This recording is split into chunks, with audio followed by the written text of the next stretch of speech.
Supreme court Lahore registry में case की ॿुधणी दौरान चीफ जस्टिस लैपटॉप स्कीम और हेल्थ कार्ड्स ते शहबाज शरीफ की तस्वीर लगाइण जो पाण मुरादो नोटिस वरतो। चीफ जस्टिस पंजाब के चीफ सेक्रेटरी का पुछाणो कयो त पैसो कौम जो ऐं तस्वीरूं वडे वजीर जूं लगायूं पयूं वञनि।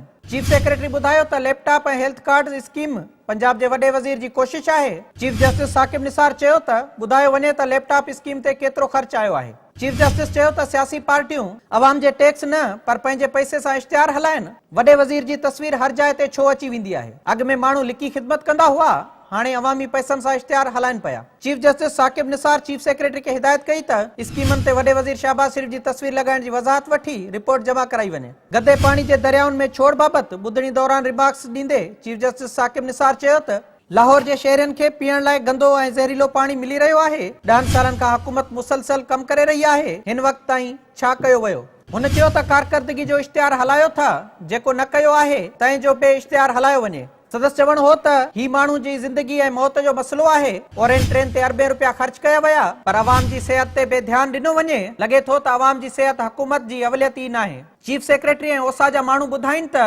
उन तरफ ध्यान छो न ॾिनो वयो आहे। हुन चयो त हू अस्पतालन में छो न वञे, कंहिंखे त उन तरफ ध्यान ॾियणो आहे। मानू केड़े नमूने दाहूं करे रहिया आहिनि। केतिरा भेरा वडो वजीर या ऑफिसर अस्पतालन में वया आहिनि। जन जो कम आहे उहे न कंदा त को ॿियो कंदो। मुल्क में गुड गवर्नेंस जो इहो हाल आहे। चीफ जस्टिस चयो त इहो हाल आहे जो डेट शीट ते बे वडे वजीर की तस्वीर छपजी रही है। कारकर्दगी ॾेखारणी आहे त कम करे ॾेखारियो। हुन चयो त हू नेब पंजाब के हुकूमत के इश्तिहारन की जांच जो भी हुकुम ॾेई सघन था।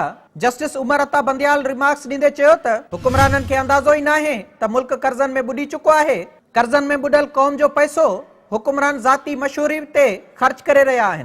कर्जन की सूरत हाल ॾिसी अदालत परेशान ऐं ड्रिनल है। हाणे बे वक्त है त हुक्मरान पंहिंजूं अवलियतूं दुरुस्त कन। सुप्रीम कोर्ट साफ पानी के रिथाउन की PC1 तलब कंदे 23 मार्च ताईं जमा कराइण जो हुकुम ॾेई छॾियो।